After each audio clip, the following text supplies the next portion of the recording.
Hoy voy a comentar un evento que marcó un antes y un después en la historia, marcando el comienzo del dominio regional de uno de los imperios más extensos y longevos que ha habido y llegando a ser considerado por muchos historiadores como el final de la Edad Media y el inicio de la Edad Moderna. Escucha atentamente, porque el tema no tiene desperdicio. Ataques ingeniosos, diferencia de fuerzas brutal, profecías y malos presagios que incidieron en la moral de los implicados, ataques propiciados por los augurios de los astrólogos oficiales. En esta historia no falta de nada.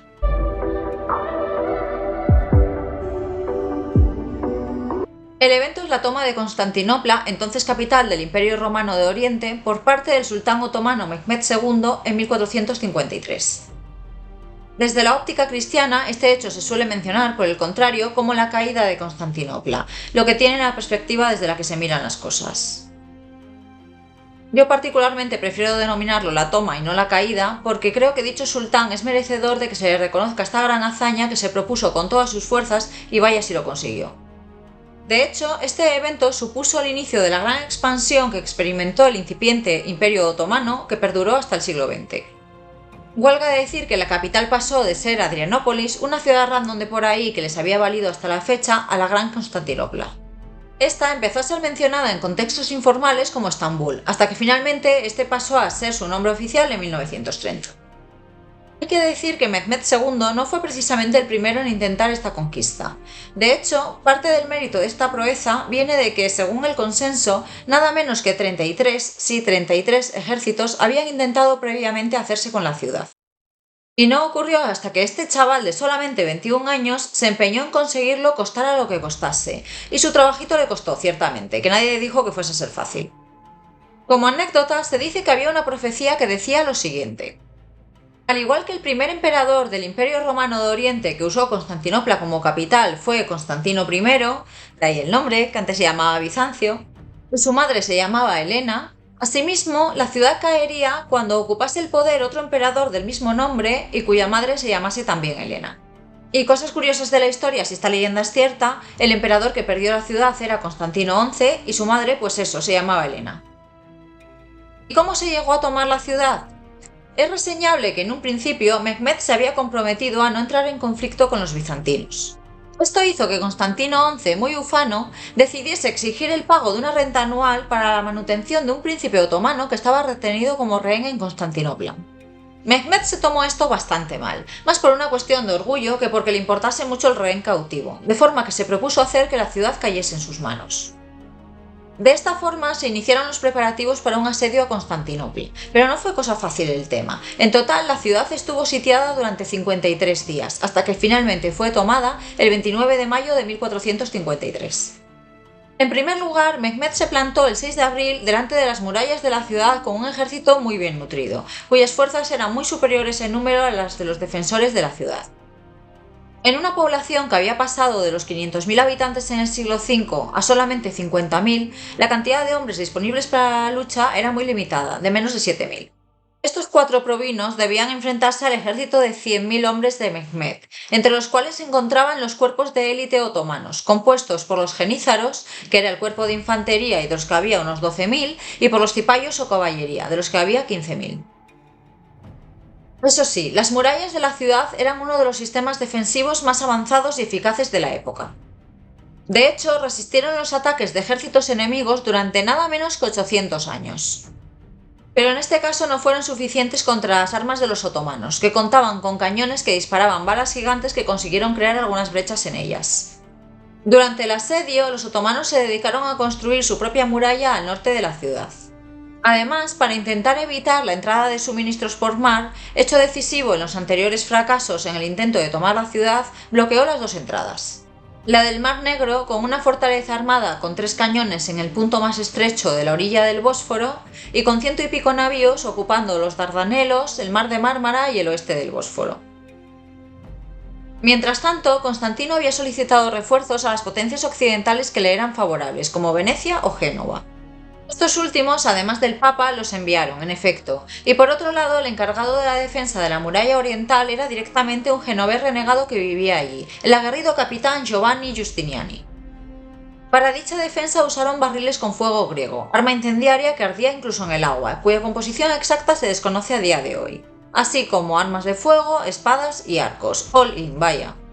Pero los otomanos no se quedaban atrás. Un ingeniero de artillería húngaro que había ofrecido sus servicios a Mehmed tiempo atrás había diseñado un supercañón de 9 metros de longitud llamado Gran Bombarda, que costó la pera llevar hasta allí. Cuando dispararon el primer cañonazo con este artilugio gigante el 7 de abril comenzó oficialmente el asedio. A pesar de que la muralla constaba de 3 anillos gruesos con fosos de entre 30 y 70 metros de profundidad, después de unos días comenzó a ceder. De todas formas, los bizantinos reparaban lo que podían por las noches, de forma que así iban aguantando. En un principio solo se atacó por la parte de tierra, ya que por la parte del mar la fortificación contaba con torres y cañones y era más chungo el tema. El 12 de abril los otomanos, al mando del almirante Baltoglu, intentaron entrar en la ciudad a través del Cuerno de Oro, que es un estuario situado a la entrada del estrecho del Bósforo que divide a la ciudad en 2 partes, pero fueron rechazados por los defensores. El día 20, este mismo señor intentó que los barcos con provisiones enviados por el Papa, entre otros, y que habían logrado zafarse del bloqueo de los Dardanelos, no llegasen a la ciudad a través del Cuerno de Oro, pero nuevamente fracasó en su empeño. Esto le costó ser desposeído de sus títulos y de sus tierras, y que casi que le quitasen de en medio. Un par de días más tarde, como no había forma de atravesar la barrera que formaba una cadena que se levantaba para impedir el paso de los barcos indeseados por el Cuerno de Oro, método rústico pero efectivo, los otomanos decidieron hacer pasar los barcos por un camino de tierra hasta más arriba y luego ya meterlos en el mar de nuevo, más allá de dicha barrera. Es decir, esto fue una chifladura total, el mejor ejemplo de que querer es poder, vaya. ¿Que no hay manera de entrar por mar directamente? Pues montamos los barcos en unas plataformas de madera con ruedas y por tierra que nos los llevamos hasta el punto en el que los necesitamos tener. Una idea sencillamente genial. A partir de aquí hubo varias escaramuzas más a lo largo de las semanas. En un momento dado ya empezaron a decaer los ánimos entre los bizantinos, debido a ciertos malos presagios que contemplaron, cosa a la que de aquella se le daba bastante importancia. Por ejemplo, en la noche del 24 de mayo hubo un eclipse lunar, y había una antigua profecía, otra más, que aseguraba que solo podrían resistir mientras la luna brillase en el cielo. Además, al día siguiente una imagen de la Virgen María se cayó al suelo durante una procesión. Aunque seguro que en la inminente derrota tuvo más que ver que los barcos con refuerzos prometidos por los venecianos aún no habían llegado y las fuerzas de los escasos defensores estaban al límite ya. Como los otomanos también estaban cansaditos ya y costaba mucho mantener a tanta gente, Mehmed ofreció perdonar la vida a los cristianos si Constantino entregaba la ciudad.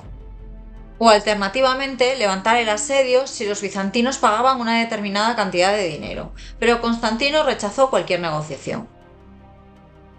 Finalmente, el 29 de mayo, Mehmed lanzó el ataque final, tras haber dejado a sus tropas descansar el día de antes. El motivo fue que los astrólogos, fuente superfiable de información y consejos donde las haya, le auguraron que ese día sería muy malo para los defensores. El tema es que fuera como fuese, de pura chiripa o lo que sea, los colegas acertaron. Por lo tanto, Mehmed ordenó un ataque a saco, primero con los mercenarios y prisioneros atacando la muralla por la parte del Valle del Lico. Después con las tropas regulares, compuestas por unos 80.000 combatientes profesionales después de haber abierto una brecha en la muralla con el supercañón. Como seguían sin poder con los bizantinos, que se revolvían como un gato panza arriba, usó a los genízaros, escalando las murallas con escaleras. Con todo y con esas la cosa estaba complicada, pero en ese momento Giustiniani resultó herido y se retiró, lo que minó la moral del resto de defensores, que corrieron al interior de la ciudad a defender a sus familias o el puerto para intentar huir en barco. De esta forma, Mehmed por fin consiguió entrar en la ciudad. Una de las primeras cosas que hizo fue decretar que Santa Sofía se convirtiese en una mezquita. Así, la que hasta entonces había sido la catedral ortodoxa de la ciudad pasó a ser la mezquita principal de Estambul. Su nombre, por cierto, hace referencia a la sabiduría y no a una persona específica que fuese santa. Sofía significa sabiduría en griego y el nombre originalmente era Hagia Sofía, Santa Sabiduría. En cuanto al gobierno, nombró a Gennadio II como nuevo patriarca de Constantinopla. Cabe reseñar que Mehmed II es considerado un héroe en Turquía y no se dedicó solamente a las conquistas militares. En su país llevó a cabo numerosas reformas políticas y sociales. Fomentó las artes y las ciencias y para el final de su reinado su programa de reconstrucción había convertido a Constantinopla en una próspera capital imperial. Para finalizar, comentaré que hay una serie en Netflix que narra toda esta aventura de una forma súper entretenida y amena. Se llama El ascenso de un imperio, otomano, y las últimas palabras que dice Mehmed, ya sentado en el trono que solía ocupar Constantino, son «y aquí empezamos». en clara referencia a la gran expansión de su imperio y al dominio de la región que sucedería a tan importante conquista. Pues hasta aquí ha llegado este vídeo. Déjame tus comentarios y si te ha gustado ya sabes, dale al botoncito de like y suscríbete y nos vemos en la próxima entrega. ¡Chao!